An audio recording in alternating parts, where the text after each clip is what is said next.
حیات الصحابہ۔ ٹاپک: حضرت صحابہ اکرام رضی اللہ تعالیٰ عنہ کا حضرت عمر رضی اللہ تعالیٰ عنہ کے زمانے میں میدان جنگ میں اللہ اور اللہ کے رسول کی طرف دعوت دینا، اور حضرت عمر رضی اللہ تعالیٰ عنہ کا اپنے امیروں کو اس کی تاکید کرنا۔ حضرت یزید بن ابی حبیب کہتے ہیں کہ حضرت عمر بن خطاب رضی اللہ تعالیٰ عنہ نے حضرت سعد بن ابی وقاص رضی اللہ تعالیٰ عنہ کو خط لکھا کہ میں تمہیں پہلے لکھ چکا ہوں کہ لوگوں کو 3 دن تک اسلام کی دعوت دینا، جو جنگ شروع ہونے سے پہلے تمہاری دعوت کو قبول کر لے وہ مسلمانوں کا ایک فرد شمار ہوگا، اسے وہ تمام حقوق حاصل ہوں گے جو باقی تمام مسلمانوں کو حاصل ہوتے ہیں، اور اس کا اسلام میں حصہ ہے، اس لیے اسے مال غنیمت میں سے حصہ ملے گا، اور جو جنگ ختم ہونے کے بعد یا ہار کے بعد تمہاری دعوت قبول کرے اور بعد میں مسلمان ہو، اس کا مال مسلمانوں کے لیے مال غنیمت بنے گا، کیونکہ مسلمانوں نے اس کے مسلمان ہونے سے پہلے اس کے مال پر قبضہ کر لیا۔ یہ میرا حکم ہے اور یہی تمہیں خط لکھنے کی غرض ہے۔ حضرت ابو البختری کہتے ہیں کہ مسلمانوں کے ایک لشکر کے امیر حضرت سلمان فارسی رضی اللہ تعالیٰ عنہ تھے۔ انہوں نے فارس کے ایک قلعے کا گھیراؤ کیا۔ مسلمانوں نے کہا، اے ابو عبداللہ، یہ حضرت سلمان کی کنیت ہے، کیا ہم ان پر حملہ نہ کر دیں؟ انہوں نے کہا، مجھے ان کو دعوت دینے دو، جیسے میں نے حضور صلی اللہ علیہ وسلم کو دشمنوں کو دعوت دیتے ہوئے سنا۔ تو اس قلعے والوں سے حضرت سلمان نے کہا، میں تم میں کا ایک فارسی آدمی ہوں، تم خود دیکھ رہے ہو کہ عرب میری کس طرح مان رہے ہیں، اگر تم مسلمان ہو جاؤ گے تو تمہیں بھی وہی تمام حقوق ملیں گے جو ہمیں حاصل ہیں، تم پر وہی ذمہ داریاں عائد ہوں گی جو ہم پر ہیں، اور اگر تم اپنے دین پر ہی رہنا چاہتے ہو تو ہم تمہیں تمہارے دین پر رہنے دیں گے، اور تم ماتحت ہو کر رعایا بن کر اپنے ہاتھوں ہمیں جزیہ دینا۔ حضرت سلمان فارسی نے ان سے یہ کہا، چاہے ہم تمہیں کچھ نہ کہیں لیکن تم کسی عزت کے لائق نہیں ہوگے، اور اگر تم اس سے بھی انکار کرتے ہو تو ہم تم سے میدان جنگ میں برابر کا مقابلہ کریں گے۔ انہوں نے کہا، ہم بھی ایمان نہیں لاتے ہیں اور جزیہ بھی نہیں دیں گے، ہم تو تم سے جنگ کریں گے۔ حضرت سلمان کے ساتھیوں نے کہا، کیا ہم ان پر حملہ کر دیں؟ انہوں نے کہا، ابھی نہیں۔ ان کو 3 دن اسی طرح انہوں نے اسلام کی دعوت دی، پھر کہا، اچھا اب ان پر حملہ کرو۔ تو مسلمانوں نے حملہ کیا، اس قلعے کو فتح کر لیا۔ مسند احمد اور مستدرک کی روایت میں اس طرح ہے کہ 4تھے دن صبح کو حضرت سلمان نے مسلمانوں کو حکم دیا، مسلمانوں نے آگے بڑھ کر حملہ کیا اور اسے فتح کر لیا۔ ابو البختری کہتے ہیں کہ حضرت سلمان فارسی مسلمانوں کے لیے جگہ اور پانی اور گھاس تلاش کرنے والے دستے کے امیر تھے۔ مسلمانوں نے ان کو فارس والوں کو دعوت دینے کے لیے متکلم بنایا تھا۔ حضرت عطیہ کہتے ہیں کہ بہو رشید شہر والوں کو دعوت دینے کے لیے حضرت سلمان کو امیر مقرر کیا تھا، اور کسرے ابیض کی فتح کے دن بھی انہی کو مقرر کیا تھا، تو انہوں نے ان کو 3 دن تک دعوت دی۔ آگے انہوں نے حضرت سلمان کے دعوت دینے کے بارے میں پچھلی حدیث جیسا مضمون ذکر کیا ہے۔ حضرت سعد بن ابی وقاص رضی اللہ تعالیٰ عنہ نے حضرت نعمان بن مقرن، حضرت فرات بن حیان، حضرت حنظلہ بن ربیع تمیمی اور حضرت عطارد بن حاجب، حضرت اشعث بن قیس، حضرت مغیرہ بن شعبہ، حضرت عمر بن مادی رضی اللہ تعالیٰ عنہ جیسے خاص حضرات کی جماعت رستم کو اللہ تعالیٰ کی طرف دعوت دینے کے لیے بھیجی۔ رستم نے ان سے کہا، تم کون لوگ ہو اور تم کیوں آئے ہو؟ ان حضرات نے کہا کہ ہم اس لیے آئے ہیں کہ اللہ تعالیٰ نے ہم سے یہ وعدہ کیا ہے کہ تمہارا ملک ہمیں مل جائے گا، تمہاری عورتیں اور بچے ہمارے قیدی بنیں گے، اور تمہارے مال پر ہم قبضہ کریں گے۔ اللہ تعالیٰ کے اس وعدے پر ہمیں پورا یقین ہے۔ رستم ایک خواب اس سے پہلے دیکھ چکا تھا کہ آسمان سے ایک فرشتے نے اتر کر فارس کے تمام ہتھیاروں پر مہر لگا دی ہے، اور وہ ہتھیار حضور صلی اللہ علیہ وسلم کے حوالے کر دیے ہیں، اور حضور صلی اللہ علیہ وسلم نے وہ ہتھیار عمر رضی اللہ تعالیٰ عنہ کو دیے ہیں۔ حضرت سیف اپنے استادوں سے نقل کرتے ہیں کہ جب دونوں لشکر آمنے سامنے ہوئے تو رستم نے حضرت سعد رضی اللہ تعالیٰ عنہ کو یہ پیغام بھیجا کہ وہ رستم کے پاس ایک عقلمند آدمی بھیجے کہ میں جو کچھ پوچھوں وہ اس کا جواب دے سکے۔ حضرت سعد نے اپنے پاس حضرت مغیرہ بن شعبہ رضی اللہ تعالیٰ عنہ کو بھیجا۔ حضرت مغیرہ رضی اللہ تعالیٰ عنہ رستم کے پاس پہنچے تو رستم نے ان سے کہا، آپ لوگ ہمارے پڑوسی ہیں، ہم آپ لوگوں کے ساتھ اچھا سلوک کرتے رہیں اور تمہیں بھی کبھی کسی طرح کی تکلیف نہ پہنچے۔ آپ لوگ اپنے ملک کو واپس چلے جائیں، آئندہ ہمارے ملک میں آپ لوگ تجارت کے لیے آنا چاہیں تو ہم نہیں روکیں گے۔ حضرت مغیرہ رضی اللہ عنہ نے کہا دنیا ہمارا مقصد نہیں ہے بلکہ آخرت ہمارا مقصد ہے، ہمیں صرف اسی کی فکر ہے کہ اللہ تعالیٰ نے ہماری طرف ایک رسول بھیجا ہے، اس سے فرما دیا کہ میں نے تمہارے صحابہ کی ایک جماعت کو ان لوگوں پر مسلط کر دیا ہے جو میرا دین اختیار نہ کرے، اس جماعت کے ذریعے میں ان سے بدلہ لوں گا۔ جب تک کہ یہ جماعت صحابہ رضی اللہ تعالیٰ عنہ دین کا اقرار کرتی رہے گی میں انہی کو غالب رکھوں گا، اور میرا دین سچا ہے، جو اس سے منہ موڑے گا وہ ضرور ذلیل ہوگا، اور جو اسے مضبوطی سے تھامے گا وہ ضرور عزت پائے گا۔ رستم نے پوچھا وہ دین کیا ہے؟ حضرت مغیرہ رضی اللہ عنہ نے کہا اس دین کا وہ ستون جس کے بغیر اس کی کوئی چیز صحیح نہیں ہو سکتی وہ کلمہ شہادت ہے، اشہد ان لا الہ الا اللہ واشہد ان محمد رسول اللہ، پڑھ لینا ہے، اور جو کچھ حضور صلی اللہ علیہ وسلم کے پاس سے لائے ہیں اس کا اقرار کر لینا ہے۔ رستم نے کہا یہ تو کتنی اچھی بات ہے، اس کے علاوہ اور کیا ہے؟ حضرت مغیرہ نے کہا اللہ کے بندوں کو بندوں کی عبادت سے نکال کر اللہ کی عبادت میں لگا دینا۔ رستم نے کہا یہ بھی اچھی بات ہے، اس کے علاوہ اور کیا ہے؟ حضرت مغیرہ رضی اللہ عنہ نے کہا تمام انسان حضرت آدم کی اولاد ہیں، لہٰذا وہ باپ شریک بھائی ہیں۔ رستم نے کہا کہ یہ بھی اچھی بات ہے، اچھا ذرا یہ تو بتاؤ اگر ہم تمہارے دین میں داخل ہو جائیں تو کیا تم ہمارے ملک سے واپس چلے جاؤ گے؟ حضرت مغیرہ نے کہا ہاں اللہ کی قسم، پھر تمہارے ملک میں صرف تجارت یا کسی ضرورت کی وجہ سے آئیں گے۔ رستم نے کہا یہ بھی اچھی بات ہے۔ راوی کہتے ہیں کہ جب حضرت مغیرہ رستم کے پاس سے واپس چلے تو رستم نے اپنی قوم کے سرداروں سے اسلام کا تذکرہ کیا، لیکن ان سرداروں نے ناپسند کیا اور اسلام میں داخل ہونے سے انکار کر دیا۔ اللہ ہی ان کو خیر سے دور کرے اور رسوا کرے، اور اللہ نے ایسا کر دیا۔ راوی کہتے ہیں کہ رستم کی مانگ پر حضرت سعد رضی اللہ تعالیٰ عنہ نے ایک اور قاصد حضرت ربیع بن عامر رضی اللہ تعالیٰ عنہ کو رستم کے پاس بھیجا۔ یہ رستم کے یہاں پہنچے تو کیا دیکھتے ہیں کہ ان لوگوں نے رستم کے دربار کو سونے کے کام والے تکیے اور ریشمی قالینوں اور چمکدار یاقوتوں اور قیمتی موتیوں سے اور بڑی زیب و زینت سے سجا رکھا تھا، اور خود رستم تاج اور قیمتی سامان پہنے ہوا تھا، سونے کے سخت تخت پر بیٹھا ہوا تھا۔ حضرت ربیع موٹے جھوڑے کپڑے پہنے ہوئے تھے، تلوار اور ڈھال لگا رکھی تھی، چھوٹے قد والی گھوڑی پر سوار تھے، برابر اس پر سوار رہے یہاں تک کہ قالین کا ایک کنارہ گھوڑی کے روند ڈالا، پھر اس سے اتر کر انہوں نے گھوڑی کو ایک تکیے سے باندھ دیا۔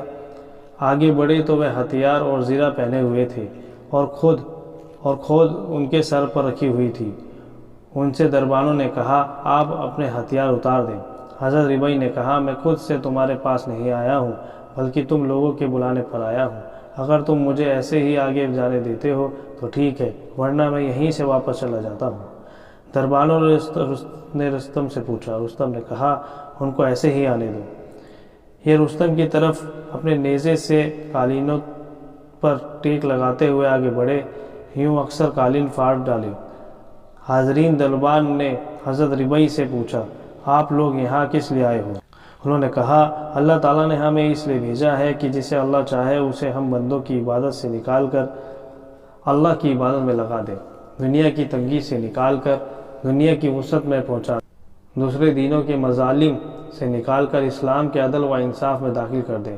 اللہ نے اپنا دین دے کر ہمیں اپنی مخلوق کی طرف بھیجا ہے تاکہ ہم ان کو اس دین کی دعوت دیں جو اس دین کو اختیار کر لیں گے ہم اسے قبول کر لیں گے اور واپس چلے جائیں گے، جو اس دین کو اختیار کرنے سے انکار کرے گا ہم اس سے جنگ کرتے رہیں گے یہاں تک کہ اللہ کا وعدہ ہم سے پورا ہو جائے۔ انہوں نے پوچھا کہ اللہ کا وعدہ کیا ہے؟ حضرت ربیع نے کہا کہ جو دین کا انکار کرنے والوں سے جنگ کرتے ہوئے مرے گا اسے جنت ملے گی، جو باقی رہے گا اسے فتح اور کامیابی ملے گی۔ رستم نے کہا میں نے تمہاری بات سن لی، کیا تم کچھ مہلت دے سکتے ہو تاکہ ہم بھی غور کر لیں اور تم بھی غور کر لو؟ حضرت ربیع نے کہا ہاں کتنی مہلت چاہتے ہو، 1 دن یا 2 دن کی؟ اس نے کہا نہیں ہمیں تو زیادہ دنوں کی مہلت چاہیے، کیونکہ ہم اپنے اہل شورا ایڈوائز کمیٹی اور اپنی قوم کے سرداروں کے سے خط و کتابت کریں گے۔ حضرت ربیع نے کہا جناب رسول اللہ صلی اللہ علیہ وسلم نے ہمارے لیے یہ طریقہ مقرر فرمایا ہے، جب دشمن سے سامنا ہو جائے تو ہم اسے 3 دن سے زیادہ مہلت نہ دیں، لہٰذا تمہیں 3 دن کی مہلت ہے، تم اپنے اور اپنے پبلک کے بارے میں غور کر لو، مہلت کے ختم ہونے پر 3 باتوں میں سے ایک بات اختیار کر لینا۔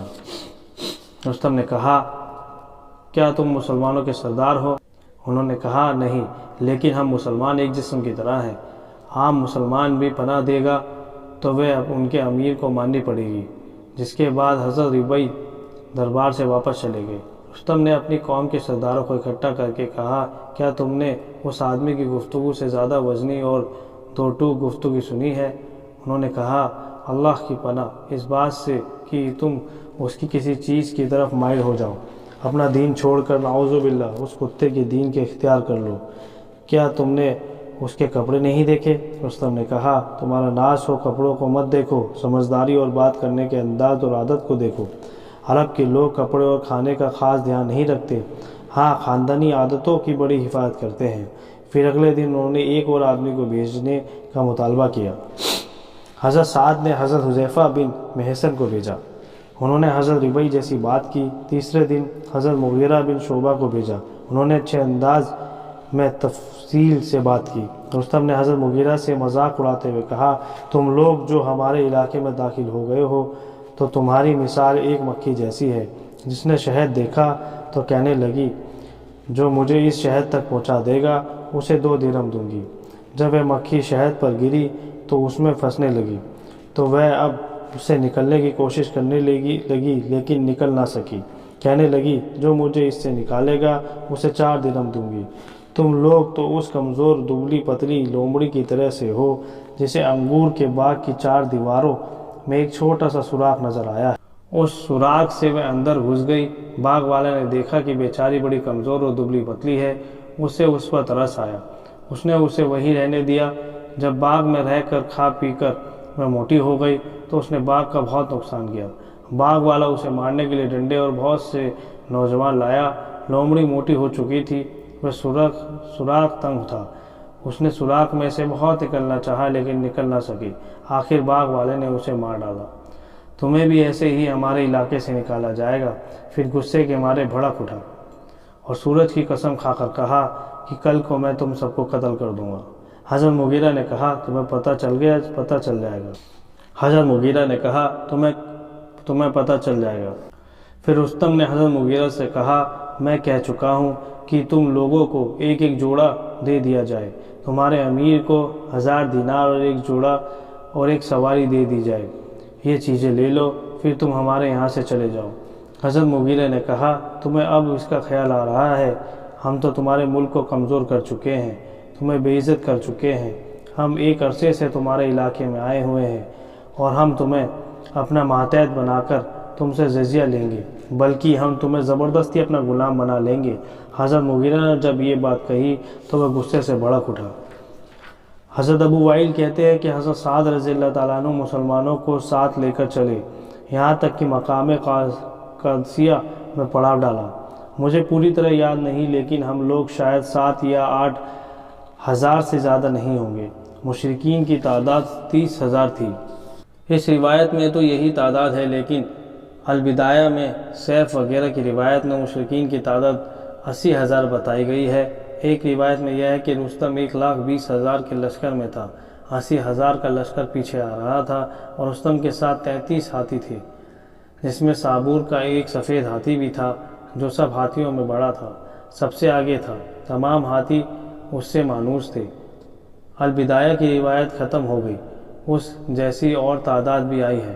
رستم کے لشکر والوں نے ہم سے کہا نہ تمہارے پاس طاقت ہے نہ ہتھیار، تم لوگ یہاں کیوں آئے ہو؟ واپس چلے جاؤ۔ ہم نے کہا ہم تو واپس نہیں جائیں گے۔ وہ ہماری تیروں کو دیکھ کر ہنستے تھے، دوک دوک کہہ کر اپنی زبان میں ہماری تیروں کو چرخے کے تقلے کے ساتھ تشبیہ دیتے تھے۔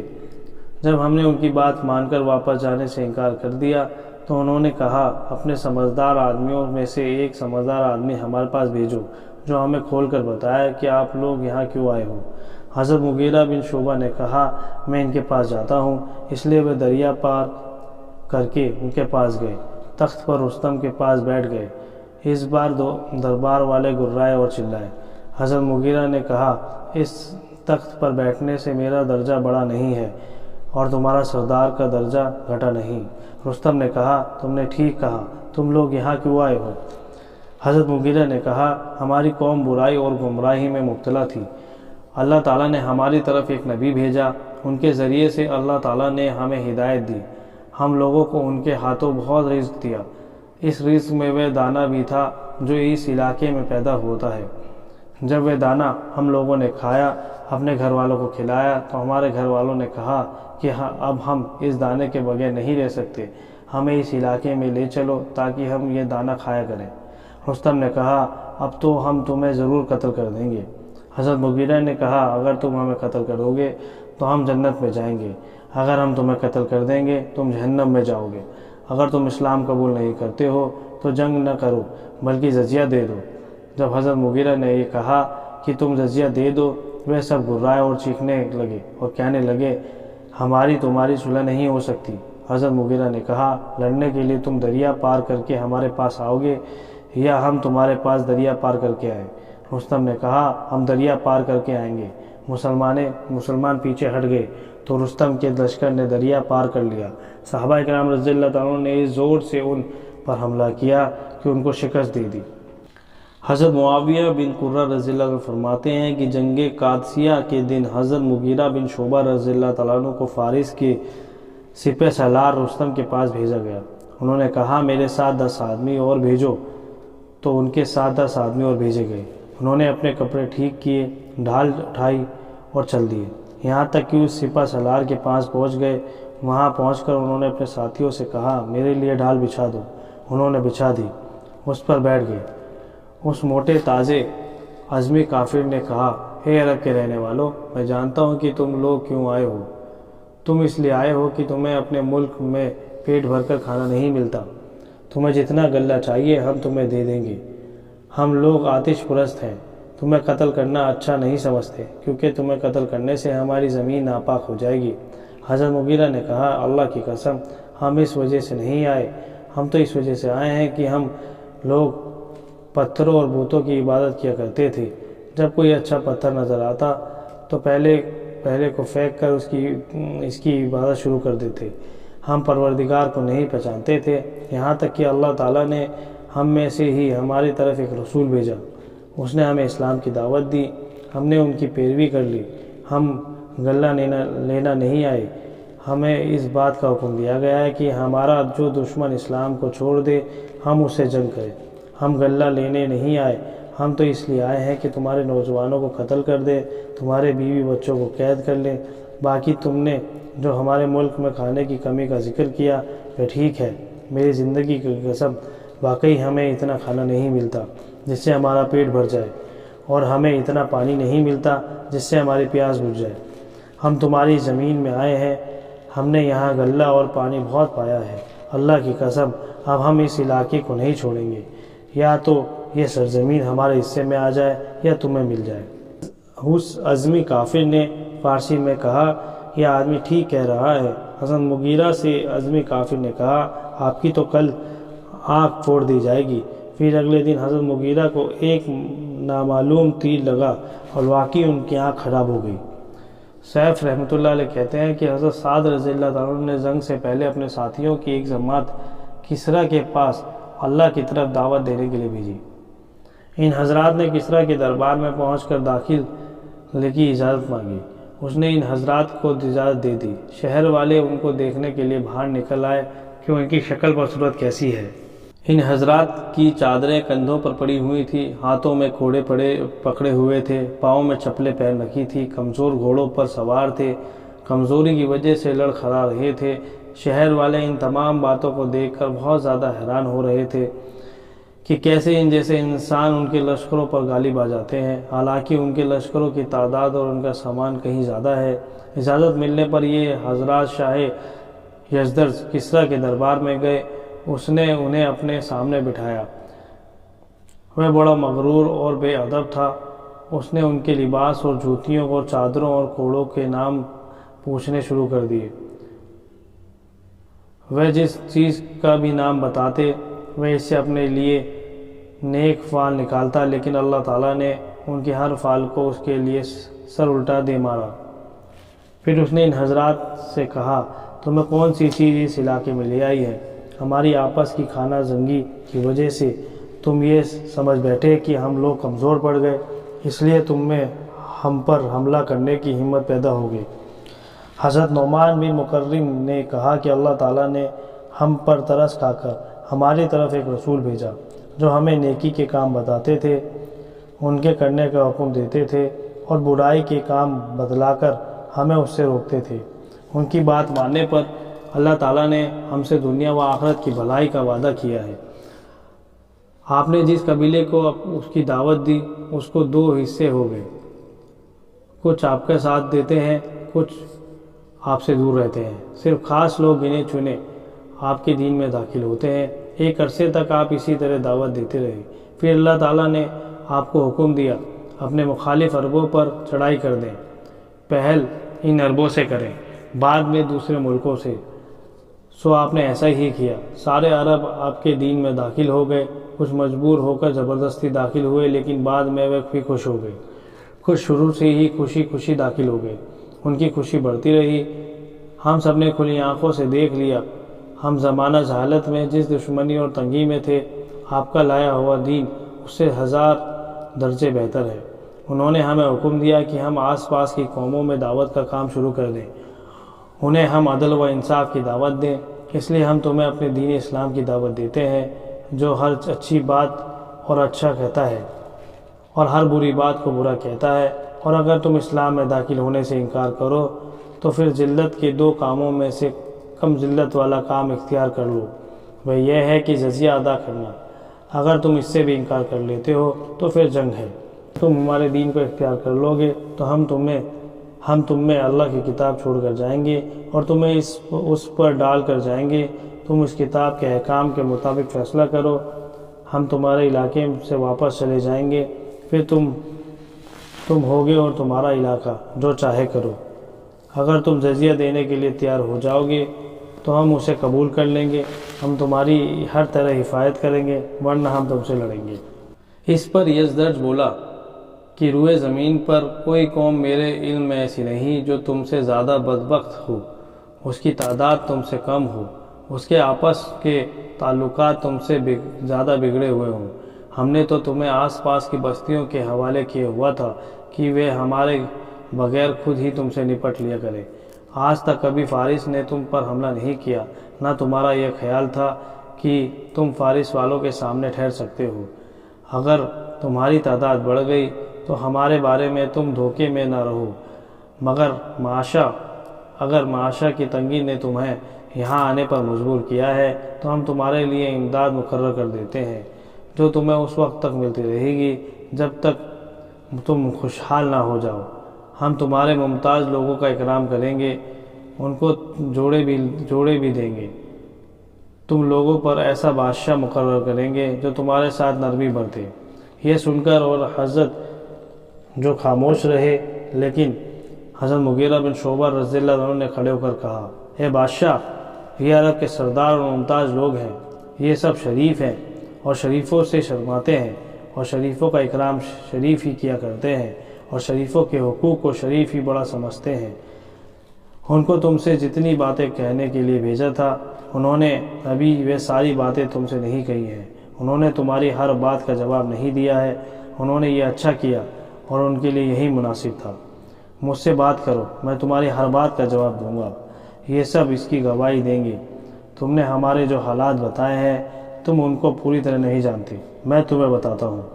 تم نے جو ہماری بدحالی کا ذکر کیا ہے تو واقعی ہم سے زیادہ کوئی بدحال نہیں ہے، ہماری بھوک جیسی بھوک نہیں ہے، ہم تو گندگی کے کیڑے مکوڑے اور بچھو اور سانپ تک کھا جاتے ہیں، اسی کو اپنا کھانا سمجھتے ہیں۔ ہمارے مکان کھلی زمین تھے، چھپر تک نہ تھے، اونٹوں اور بکریوں کے بالوں سے بنے ہوئے کپڑے پہنتے تھے۔ ایک دوسرے کو قتل کرنا، ایک دوسرے پر ظلم کرنا ہمارا مذہب تھا، اور ہم لوگوں میں سے ایسے بھی تھے جو اپنی بیٹی کو کھانا کھلانے کے ڈر کے مارے زندہ قبر میں دفن کر دیا کرتے تھے۔ آج سے پہلے ہماری وہی حالت تھی جو میں تم سے بیان کر رہا ہوں۔ پھر اللہ تعالیٰ نے ہماری طرف ایک مشہور آدمی کو بھیجا جس کے حسب نسب، خاندان کو، اس کے حلیے کو، اس کی پیدائش کی جگہ قوم اچھی طرح جانتے تھے۔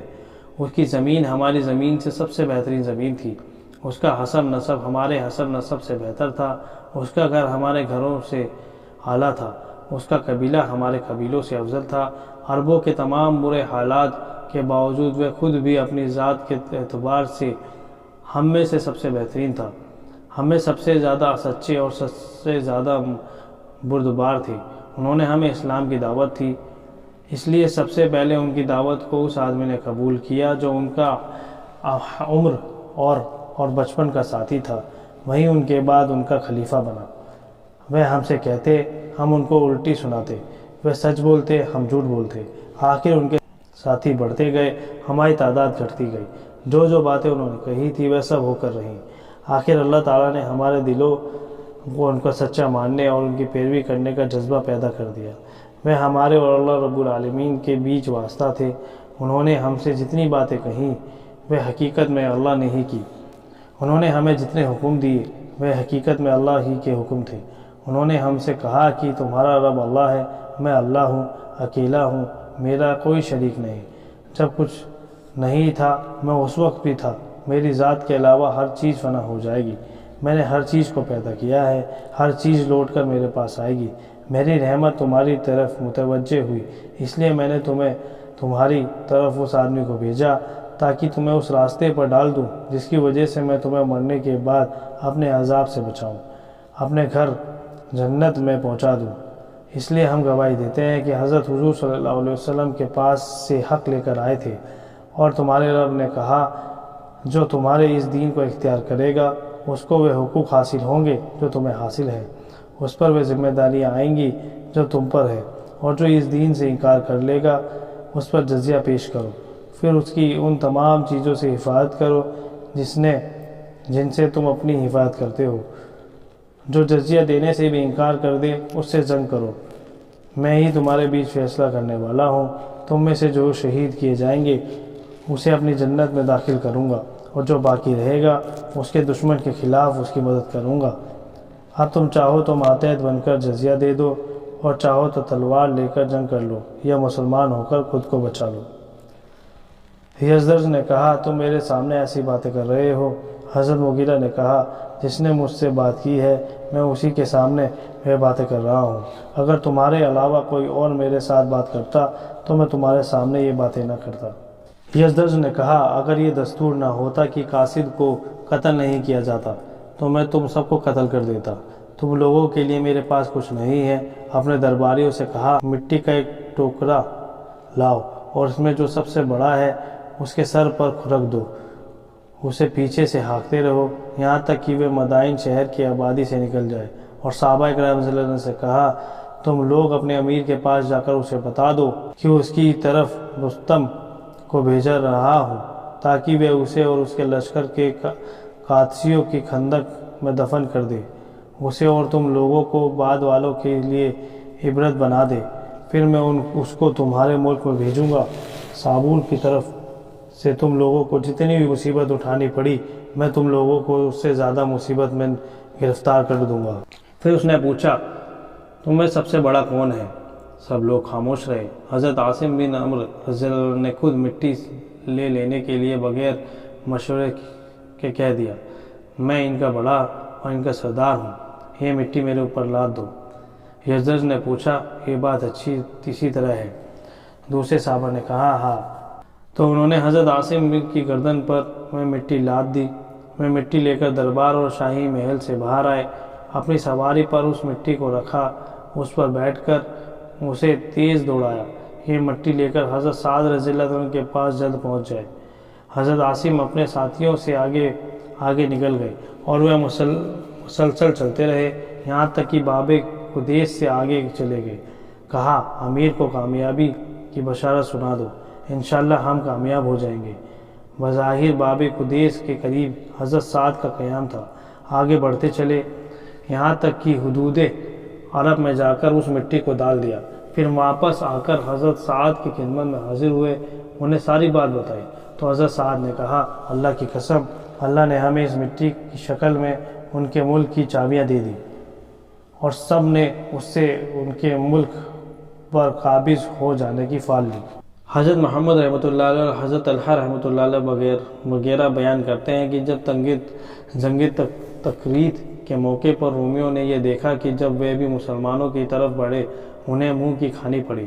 مسلمانوں سے ہر مقابلے میں ان کو شکست اٹھانی پڑی، تو انہوں نے اپنے سرداروں کو چھوڑ دیا، اپنا سامان کشتیوں میں لاد دیا۔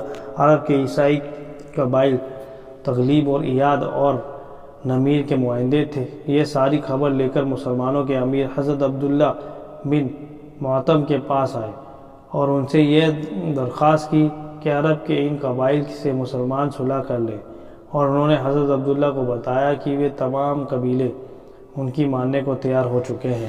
حضرت عبداللہ نے یہ قبیلوں کو یہ پیغام بھیجا کہ اگر تم اس بات میں سچے ہو تو کلمہ شہادت اشہد ان لا الہ الا اللہ واشہد ان محمد رسول اللہ پڑھ لو، اور حضرت محمد صلی اللہ علیہ وسلم جو کچھ اللہ سے لے کر آئے ہیں اس کا اقرار کر لو، پھر تم اس بارے میں اپنی رائے بتا دو۔ وہ معاہدے یہ پیغام لے کر اپنی قبائل کے پاس گئے۔ ان قبائل نے ان معاہدوں کو حضرت عبداللہ کے پاس قبول اسلام کی خبر دے کر واپس بھیجا۔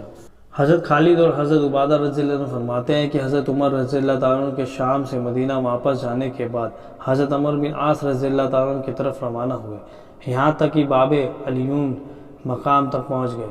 پیچھے سے حضرت زبیر رضی اللہ تعالیٰ عنہ بھی ان کے پاس وہاں پہنچ گئے۔ مصر کا بڑا پادری ابو مریم وہاں لڑنے والوں کو لے کر مسلمانوں کے مقابلے کے لیے پہلے سے پہنچا ہوا تھا۔ اس کے ساتھ دوسرا پادری بھی تھا۔ مکوکس نے اس ابو مریم کو اپنے ملک کی حفاظت کے لیے بھیجا تھا۔ جب حضرت عمر نے وہاں پڑاؤ ڈالا تو یہ مصری ان سے لڑنے کو تیار ہو گیا۔ حضرت عمر نے ان کو پیغام بھیجا کہ ہم سے لڑنے میں جلدی نہ کرو، ہم تمہارے سامنے اپنے آنے کا مقصد بیان کر دیتے ہیں، پھر تم اس کے بارے میں غور کر لینا۔ اس لیے انہوں نے اپنے لشکر کو جنگ سے روک لیا۔ حضرت عمر نے پھر یہ پیغام بھیجا کہ میں بات کرنے کے لیے سامنے آ رہا ہوں، ابو مریم اور ابو مریم بھی مجھ سے بات کرنے کے لیے باہر آ جائیں۔ انہوں نے حضرت عمر کی یہ بات مان لی، انہوں نے ایک دوسرے کو امن دے دیا۔ حضرت عمر نے ان دونوں سے کہا کہ تم دونوں اس شہر کے بڑے پادری ہو، ذرا غور سے سنو۔ اللہ تعالیٰ نے حضرت محمد صلی اللہ علیہ وسلم کو حق دے کر بھیجا، حق پر چلنے کا انہیں حکم دیا۔ حضرت محمد صلی اللہ علیہ وسلم نے ہمیں حق پر چلنے کا حکم دیا، جتنے حکم آپ کو ملے وہ آپ نے سارے ہم تک پہنچا دیے۔ پھر آپ دنیا میں سے تشریف لے گئے، آپ پر اللہ کی لاکھوں رحمتیں ہوں، اپنی ذمہ داری کا حق ادا کر گئے، ہمیں ایک کھلے راستے پر چھوڑ گئے۔ آپ جن باتوں کا ہمیں حکم کر گئے ان میں یہ بھی ہے کہ ہم لوگوں کے سامنے اپنا مقصد پوری طور پر بیان کر دیں، اس لیے ہم تمہیں اسلام کی دعوت دیتے ہیں۔ جو ہماری اس دعوت کو قبول کر لے گا وہ ہمارے جیسا بن جائے گا، اور جو ہماری دعوت اسلام کو قبول نہیں کرے گا ہم اس پر جزیہ پیش کریں گے کہ جزیہ ادا کرو، ہم اس کی ہر طرح حفاظت کریں گے۔ انہوں نے ہمیں بتایا تھا کہ ہم تم پر فتح حاصل کر لیں گے۔ انہوں نے ہمیں تمہارے ساتھ اچھے سلوک کی وصیت کی تھی کیونکہ ہماری تمہارے ساتھ رشتہ داری ہے۔ حضرت حاضرہ اور حضرت ماریہ قبطیہ دونوں مصر کی قبطی قبیلے کی تھیں۔ اگر تم ہماری جزیہ والی بات کو قبول کر لو گے تو دو وجہ سے تمہاری ہم پر ذمہ داری ہوگی، ایک ذمہ ہونے کی وجہ سے، ایک رشتہ داری کی وجہ سے۔ ہمارے امیر نے بھی مصر کے قبطیوں کے ساتھ اچھے سلوک کی ہدایت دی تھی کیونکہ محمد صلی اللہ علیہ وسلم نے ہمیں قبطیوں کے ساتھ اچھے سلوک کی وصیت فرمائی، اس لیے کہ قبطیوں سے رشتہ داری بھی ہے اور ان کی ذمہ داری بھی۔ مصریوں نے کہا اتنے دور کی رشتہ داری کا خیال تو صرف نبی ہی کر سکتے ہیں۔ حضرت حاضرہ یہ وہ بھلی اور شریف خاتون ہمارے بادشاہ کی بیٹی تھی، اہل منف میں سے تھی۔ منف مصر کا پرانا دارالخلافہ رازدانی ہے اور بادشاہت انہی کی تھی۔ عین شمس والوں نے ان پر حملہ کر کے ان کو قتل کر دیا، ان سے بادشاہ چھین لی، باقی بچے ہوئے لوگ اس علاقے کو چھوڑ کر چلے گئے۔ اس طرح وہ خاتون حضرت ابراہیم علیہ السلام کے پاس گئیں۔ حضرت ابراہیم علیہ السلام کی ہمارے یہاں آمد بڑی مسرت اور خوشی کا سبب تھی۔ جب تک ہم مشورہ کر کے واپس نہ آئے اس وقت تک کے لیے ہمیں امن دے دیں۔ حضرت عمر نے فرمایا مجھ جیسے آدمی کو کوئی دھوکہ نہیں دے سکتا، تم دونوں کو تو 3 دن کی مہلت دیتا ہوں تاکہ تم دونوں خود بھی غور کر لو اور اپنی قوم سے بھی مشورہ کر لو۔ اگر تم نے 3 دن تک کوئی جواب نہ دیا تو میں تم سے جنگ کر دوں گا، مزید انتظار نہیں کروں گا۔ ان لوگوں نے کہا کچھ وقت اور بڑھا دیں۔ حضرت عمر نے 1 دن اور بڑھا دیا۔ انہوں نے کچھ اور وقت بڑھانے کی مزید درخواست کی۔ حضرت عمر نے 1 دن اور بڑھا دیا۔ وہ دونوں مقوقس کے پاس چلے گئے۔ مقوقس نے کچھ آمادگی ظاہر کی، مگر ارطبون نے ان دونوں کی بات ماننے سے انکار کر دیا اور مسلمانوں پر چڑھائی کرنے کا حکم دے دیا۔ ان دونوں پادریوں نے مصر والوں سے کہا، ہم تو تمہاری طرف سے بچاؤ کی پوری طرح کوشش کریں گے، ان کی طرف لوٹ کر نہ جائیں گے۔ ابھی 4 دن باقی ہیں، ان 4 دنوں میں مسلمانوں کی طرف سے تم پر حملہ کا خطرہ نہیں، امان ہی امید ہے۔ لیکن فرقب نے حضرت عمر رضی اللہ تعالیٰ عنہ اور حضرت زبیر رضی اللہ تعالیٰ عنہ کا اچانک چھاپا مارا۔ حضرت عمر اس اچانک حملے کے لیے تیار کیے ہوئے تھے۔ انہوں نے فرقب کا مقابلہ کیا۔ فرقب اور اس کے ساتھی مارے گئے اور یوں خود ہی اپنے تدبیر میں ناکام ہو گئے۔ وہاں سے حضرت عمر اور حضرت زبیر عین شمس کی طرف روانہ ہوئے۔ حضرت ابو حارث اور حضرت ابو عثمان رضی اللہ تعالیٰ عنہ کہتے ہیں، جب حضرت عمر مصریوں کے پاس عین شمس پہنچے تو مصر والوں نے اپنے بادشاہ کو کہا، تم اس قوم کا کیا بگاڑ لوگے جنہوں نے کسریٰ اور قیصر کو شکست کر دی، ان کے ملک پر قبضہ کر لیا؟ ان سے صلح کر لو، ان سے معاہدہ کر لو، نہ خود ان کے سامنے مقابلے کے لیے جاؤ اور نہ ہمیں لے جاؤ۔ لیکن بادشاہ نہ مانا۔ یہ قصہ 4تھے دن کا ہے۔ اس نے مسلمانوں پر حملہ کر کے جنگ شروع کر دی۔ حضرت زبیر ان کے شہر کی فصیل پناہ کی دیوار پر چڑھ گئے۔ یہ منظر دیکھ کر وہ ڈر گئے اور انہوں نے حضرت عمر کے لیے شہر کا دروازہ کھول دیا۔ صلح کرنے کے لیے شہر سے باہر نکل آئے۔ حضرت عمر نے ان کی صلح کو منظور کر لیا۔ حضرت زبیر تو ان پر غالب ہو کر دیوار سے شہر میں اترے۔ حضرت سلیمان بن بریدہ کہتے ہیں کہ جب امیر المومنین حضرت عمر رضی اللہ تعالیٰ عنہ کے پاس ایمان والوں کا حق کا لشکر جمع ہو جاتا تو ان پر کسی صاحب علم اور فقیہ کو امیر بنا دیتے۔ سو ایک لشکر تیار ہوا۔ حضرت سلمہ بن قیس اشجعی رضی اللہ تعالیٰ عنہ کو ان کو امیر بنایا۔ ان کو یہ ہدایت دی، تم اللہ کا نام لے کر چلو اور اللہ کے راستے میں ان لوگوں سے جنگ کرو جو اللہ کا انکار کرتے ہیں۔ جب تمہارا مشرک دشمن سے سامنا ہو تو ان کو 3 باتوں کی دعوت دو۔ سب سے پہلے تو اس کو اسلام کی دعوت دو۔ اگر وہ مسلمان ہو جائے، اپنے وطن میں ہی رہنا پسند کرے، تو ان کے مالوں میں ان پر زکوٰۃ واجب ہوگی۔ مسلمانوں کے مال غنیمت میں ان کا کوئی حصہ نہ ہوگا۔ اگر وہ تمہارے ساتھ مدینہ میں رہنا پسند کریں تو انہیں وہ تمام حقوق حاصل ہوں گے جو تمہیں حاصل ہیں، اور ان پر وہ تمام ذمہ داریاں عائد ہوں گی جو تم پر ہیں۔ اگر اسلام قبول کرنے سے انکار کریں تو انہیں جزیہ دینے کی دعوت دو۔ اگر وہ جزیہ دینے پر بھی راضی ہو جائیں تو ان کے دشمنوں سے جنگ کرنا، ان کو جزیہ کی ادائیگی کے لیے فارغ کر دینا، ان کو ان کی طاقت سے زیادہ کسی کام کی تکلیف نہ دینا۔ اگر وہ جزیہ دینے سے بھی انکار کر دیں تو ان سے جنگ کرو۔ اللہ تعالیٰ ان کے مقابلے میں تمہاری مدد کرے گا۔ وہ تم سے ڈر کر کسی قلعے میں خود کو محفوظ کر لیں، وہ اللہ اور اس کے رسول کے حکم پر اترنے کی مانگ کریں تو ان کو اللہ کے حکم پر مت اتارنا، کیونکہ تم جانتے نہیں کہ ان کے بارے میں اللہ اور اللہ رسول صلی اللہ علیہ وسلم کا کیا حکم ہے۔ اگر وہ اللہ اور اللہ کے رسول صلی اللہ علیہ وسلم کی ذمہ داری پر اترنے کی مانگ کریں تو تم ان کو اللہ اور اللہ کے رسول صلی اللہ علیہ وسلم کی ذمہ داری پر مت اتارنا، بلکہ ان کو اپنی ذمہ داری پر اتارنا۔ اگر وہ تم سے جنگ کریں تو تم خیانت نہ کرنا، بد عہدی نہ کرنا، کسی کی ناک کان نہ کاٹنا، کسی بچے کو قتل نہ کرنا۔ حضرت سلمہ کہتے ہیں، ہم چلے اور مشرک دشمنوں سے ہمارا سامنا ہوا۔ اسلام کی جس بات کو امیر المومنین نے ہم سے کہا تھا، ہم نے اس کو اس بات کی دعوت دی، لیکن انہوں نے اسلام لانے سے انکار کر دیا۔ پھر ہم نے ان کو جزیہ دینے کی دعوت دی، انہوں نے اسے بھی ماننے سے انکار کر دیا۔ اس لیے ہم نے ان سے جنگ کی۔ اللہ تعالیٰ نے انہیں مقابلے میں ہماری مدد کی۔ ہم نے ان کی لڑنے والی فوج کو قتل کر دیا، ان کی عورتوں اور بچوں کو قید کر لیا، ان کا سارا سامان جمع کر لیا۔ آگے لمبی حدیث ہے۔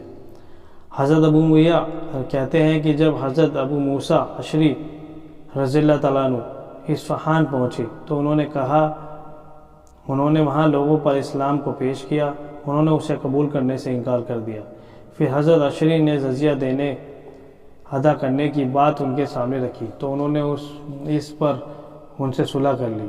رات کو انہوں نے صلح پر گزاری، لیکن صبح ہوتے ہی انہوں نے غداری کی اور جنگ شروع کر دی۔ حضرت اشعری نے ان کا مقابلہ کیا۔ جلد ہی تھوڑی دیر میں اللہ تعالیٰ نے ان کو کافروں پہ غالب کر دیا۔